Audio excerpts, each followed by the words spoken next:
विशेष गरी लायन्स क्लबको विषयमा भन्नुपर्दाखेरि Lions club of international 325B1 को जब बालकृष्ण बुर्लाकोटी जी गभर्नर हुँदाखेरि नेपाल शान्ति स्काउट र राष्ट्रिय प्रधान कार्यालय र लायन्स क्लब इन्टरनेसनल 325B1 बिच एउटा सम्झौता भएको थियो।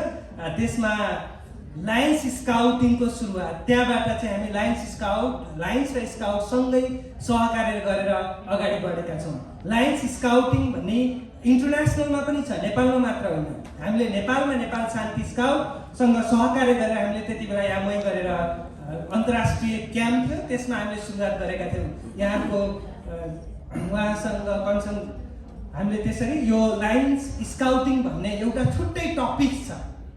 अन्तर्राष्ट्रिय क्षेत्रमै प्रत्येक देशमा लायन्स स्काउटिङ भनेर लायन्स पनि स्काउट हुने र उसले चाहिँ लायन्स स्काउटिङ सर्भिस अवार्ड भनेर सबैभन्दा ग्रेटेस्ट अवार्ड पाउने गर्छ। नेपालमा अहिलेसम्म त्यो कसैले पनि पाउनु भएको छैन र आशा छ अहिले त 4वटा कि 5-6वटा कति डिस्ट्रिक्ट छन्, कोही न कोहीसँग सहकार्य र स्काउटलाई सम्झेर सहकार्य गऱ्यौँ भने इन्टरनेसनलले त्यो अवार्ड अवश्य नेपालमा पनि कोही गभर्नरले पाउनु हुनेछ भन्ने पनि मैले विश्वास छ कि यो जानकारी पनि मैले यहाँलाई सेयर गरेँ। र यसै क्रममा मैले सर्टिफिकेट डिस्ट्रिब्युसन कार्यक्रमलाई मैले फेरि जोडेँ र त्योभन्दा अगाडि छोटो एउटा मन्तव्य राखिदिनु हुनको लागि र विगत लामो समयदेखि नेपाल शान्ति स्काउटको हेल्थ सेक्टर्समा र जिल्ला स्काउट कार्यालय भक्तपुर सम्हालेर बसिरहनु भएको थियो।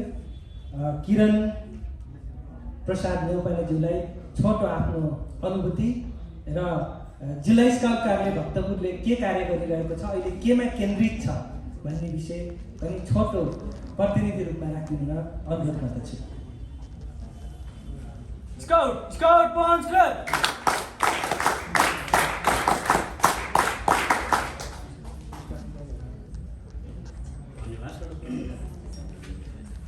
यस प्रशंसा पत्र वितरण कार्यक्रमका प्रमुख अतिथि, विशेष अतिथिज्यू र शान्ति स्काउटका राष्ट्रिय अध्यक्ष, कमिसनर र इन्टरनेसनल कमिसनर दुई शब्द बोल्न दिँदा चाहिँ हजुरहरूलाई धन्यवाद दिन चाहन्छु र यहाँ उपस्थित सम्पूर्ण महानुभावहरू।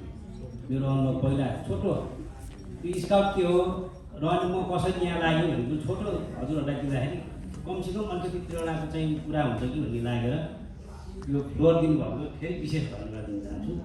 म चाहिँ स्वास्थ्य क्षेत्रमा 28 वर्ष काम गरिरहेको थिएँ र सामाजिक कार्यमा धेरै अगाडि बढेँ भने जहाँ पनि काम गर्नु। जस्तै गर्भवती महिलाहरूलाई चाहिँ सुत्केरी हुँदाखेरि रगत चाहियो भने मान्छेले मलाई फोन गर्थ्यो, दौन सर रगत चाहियो भन्थे, उहाँलाई सप्लाई गर्थेँ। मन्दिरमा जाँदाखेरि सरसफाइ गर्नु पऱ्यो भन्थे, म त्यो मन्दिरमा त कुनै ब्यानर थिएन।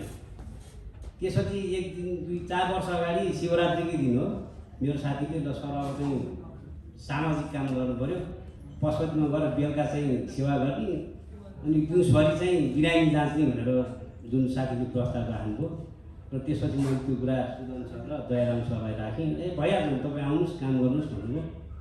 अनि मेरो चाहिँ भनाइ के छ भने यो मान्छेको परिचय 3टा हुन्छ, अरूलाई थाहा छैन। एउटा चाहिँ शरीरको परिचय हुन्छ, जस्तै म किरण प्रसाद नेउपाने भक्तपुरमा जन्मेँ, म यति वर्षको भएँ, म यति पढाएको छु, म यो पोस्टमा काम गर्छु, त्यो मेरो शरीरको परिचय हो। त्यो म सिकेपछि सिक्थेँ। अरूको परिचय हुन्छ धर्मको, म फलाम धर्म मान्छु, म फलाम चाहिँ उसमा जान्छु भन्ने एउटा युनिभर्सल परिचय छ जुन स्काउट हुन्छ। जस्तै हामी चाइना गयौँ, हामी चाइनिज भाषा बुझ्दैनौँ, हामी चाइनिज भाषा बोल्न पनि जान्दैनौँ, हाम्रो नेपाली भाषा उनीहरू बुझ्दैन, त्यहाँ त हाम्रो परिचय छ नि त। जब हामी स्काउटको चाहिँ ड्रेस लगाएर चाहिँ त्यहाँ परिचय दिन्छौँ भने हामी बोलिरहनै पर्दैन। उनीहरू के बुझ्छन् भने यो मान्छे स्काउट हो र यसले समाजमा विपदमा काम गर्छ र जहाँ आपद पर्छ त्यो पहिला पुग्छ भनेर बुझ्छ नि, त्यो चाहिँ युनिभर्सल परिचय बोकेर हिँडिरहेको स्काउट, म त्यसरी बुझ्छु। र यो कोभिडको दौरानमा दयाराम सर र म सुदन सरसँग त धेरै निकट थियौँ। क्वारेन्टाइन सञ्चालन गर्नु पऱ्यो, कोभिड कसैलाई थाहा छैन, कोरोना के हो अहिलेसम्म विश्व अनुसन्धान गर्दैछ भने म विगत काभ्रेको चाहिँ बेथानचोक गाउँपालिकाको वडा नम्बर 6 जसलाई चाहिँ बेथानचोकको जुम्ला भनिन्छ, जेठ असार साउन भदौ गाडी जाँदैन हिँड्नुपर्छ, त्यहाँ बिरामी हुन्छन्। पहिलो क्वारेन्टाइन सञ्चालन गरेँ मैले उहाँहरूको प्रेरणाले थिएँ। किनभने त्यो हाम्रै दाजुभाइहरू चाहिँ इन्डियामा गएर काम गरिरहेको थिए। कोभिडको कारणले चाहिँ उनीहरू चाहिँ आउनु पऱ्यो, बोर्डरमा धेरै साथी थिए, त्यो कथा आफ्नै ठाउँ छ। तर मैले स्काउटसँग आबद्ध भएको कारणले पहिलो क्वारेन्टाइन सञ्चालन गरेँ।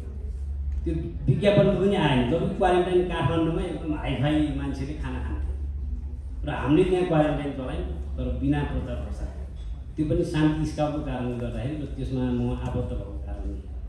म भर्खर नर्सरी नै भर्ना छु, किनभने तपाईँहरूसँग धेरै मैले काम गर्नुभएको छ। मन्जु म्याम र दयाराम सर अनि नारायण सरले मलाई चाहिँ पशुपतिबाट चाहिँ ल यसमा लाग्नुपर्छ भनेर राति, हजुरहरूले याद गर्नुभएको छैन, मलाई थाहा छैन, म रातिबाट चाहिँ आबद्ध भयो होइन। बेलुकामै बिहान काम गरेँ, त्यसपछि म आफ्नो काममा हिँडेँ, अनि त्यसपछि फोनबाट मात्र कुरा हुन्थ्यो। त्यसपछि कोभिड आइपुग्यो, त्यसपछि म डाँडा परेँ भने महाभारत लेखको पछाडि जहाँ फोन पनि लाग्दैन त्यहाँ चाहिँ पहिला क्वारेन्टाइनमा काम गरेँ। त्यसपछि भ्याक्सिनेसनमा चाहिँ भ्याक्सिन त्यस्तो विकट ठाउँमा पनि भ्याक्सिन पाइनँ भन्ने हामीले बनायौँ। जब कि काठमाडौँमा दौडा दौड्थ्यो, म देख्थेँ यहाँ काठमाडौँ आयो बेला कोही चाहिँ चाङ्गुनारायण नगरपालिकामा फलान ठाउँमा गएको छ भने त्यहाँ बुलुर दौडिन्थेँ, भिडभाड हुन्थ्यो। तर त्यसमा पनि मैले सहज रूपमा चाहिँ सञ्चालन गर्न सकेँ यो स्काउटमा आबद्ध भएको कारणले। आज चाहिँ अघि हाम्रो प्रकाश सरले ल्याएको थिएँ, म अर्कै कार्यक्रममा आउँ, त्यसपछि स्वास्थ्यको कार्यक्रम गर्ने हुँदा मैले ड्रेस नै लाउनु पाएँ, त्यसलाई धेरै धेरै सरी हुन्छु। किनभने यो चाहिँ एउटा अनुशासित सङ्गठन हो, यसमा अनुशासनले काम गर्छ। त्यो अनुशासन मैले ड्रेस नलागेको कारणले तोडेको छु, त्यही भएर म क्षमा प्रार्थी छु। अनि अर्को कुरा के भयो भने दयाराम सर अनि हाम्रो ज्ञानु सर, सुदन सरले होइन अब इन्टरनेसनल ट्रेनिङहरू बनाउनु पऱ्यो भनेर फेरि प्रस्ताव आयो। त्यसो फेरि लाग्यो। अब हजुरहरूलाई म जानकारी गराउँछु, इन्टरनेसनल ट्रेनिङहरूको लागि चाहिँ पिसी साहबले चाङ्गुनारायण नगरपालिका वडा नम्बर 3मा चाहिँ वडाध्यक्षज्यूसँग सहकार्य गरेर सायद मिटिङमा पनि पास भइसक्यो होला। चाङ्गुनारायण नगरपालिकाको वडा नम्बर 3मा चाहिँ हाम्रो इन्टरनेसनल स्काउट यो पिसी स्काउटको चाहिँ ट्रेनिङहरू बन्दैछ। अब त्यो प्रक्रिया अगाडि बढ्छ, त्यसै किनभने कानुनी र कागजी प्रोसेस नेपालमा धेरै हुन्छ, त्यो पनि त्यसको पनि कार्यक्रम धेरै अगाडि बढाएको छ। र अब यो मञ्चमा अब धेरै समय त लिनु मिलेन, तर म के भन्छु भने अहिले बाबुजीले भन्नुभएको थियो बच्चा स्काउटमा लागिसकेपछि उसले राम्ररी पढिसकेपछि के एउटा गौरव हुँदो रहेछ भने मैले अनुभव गरेको छु। मेरो 2टा छोरा, एउटा अस्ट्रेलियामा छ, ऊ अस्ट्रेलियामा बिरामी भयो पनि डाक्टरसँग कन्सल्ट गर्छ। किनभने यही कारणले ऊ चाहिँ भोलिन्टियर भयो। मेरो म लागेको देख्यो, उसले अस्ट्रेलिया पनि कोही उसको साथी बिरामी भयो भने डाक्टरसँग कन्सल्ट गर्ने क्षमता चाहिँ स्काउटले बनायो। त्यसरी मेरो कान्छो छोरो छ, फेरि ऊ पनि मसँगै अब समाजमा चाहिँ काम गर्नुपर्छ यताउता भनेपछि बच्चाले स्काउटमा लागेर राम्ररी पढ्दै भने जस्तो मैले मेरो छोरालाई इन्जिनियरिङ पढाउनु पऱ्यो भने 11 लाख रुपियाँ कमाउनु पर्थ्यो। जब कि म एउटा स्वास्थ्यकर्मी 11 लाख कमाउनु सक्दिनँ नि त। तर स्काउटमा लागेर सामाजिक काम गरेको बापत उसले राम्ररी पढेर चाहिँ स्कलरसिपमा चाहिँ इन्जिनियरिङ निकाल्यो भने 11 लाख त बच्यो नि। भनेपछि हामी स्काउट भन्ने बच्चाहरू चाहिँ अभिभावकलाई त्यो ज्ञान दिनुपर्छ। र यो ड्रेस लगाइसकेपछि समाजमा के हुन्छ भने हिजोसम्म चञ्चल गरेर हिँड्ने बच्चा जब ड्रेसको चाहिँ परिधिभित्र बसेर एउटा सामाजिक काम गर्छ भने त्यो समाजले के भन्छ भने स्काउटमा गएर यो चाहिँ परिवर्तन भयो भन्ने चाहिँ समाजमा छ। यसलाई हामीले राखिरहनुपर्छ। यति भन्दै मेरो 2 शब्द यही टुङ्ग्याउँछु, फेरि पछि बोल्नु पाइन्छ। अरू अनुभव भनिहाल्छु। हस् त, जय स्काउट स्काउट पञ्च क्लब।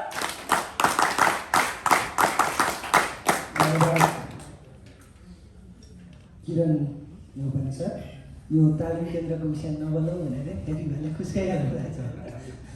मैले एउटा प्रतिज्ञा थियो त्यो मेरो कार्यकाल अवधि गर्छ अन्तर्राष्ट्रिय स्तरको तालिम केन्द्र नेपालमा जसरी पनि सुरुवात गर्ने भन्ने।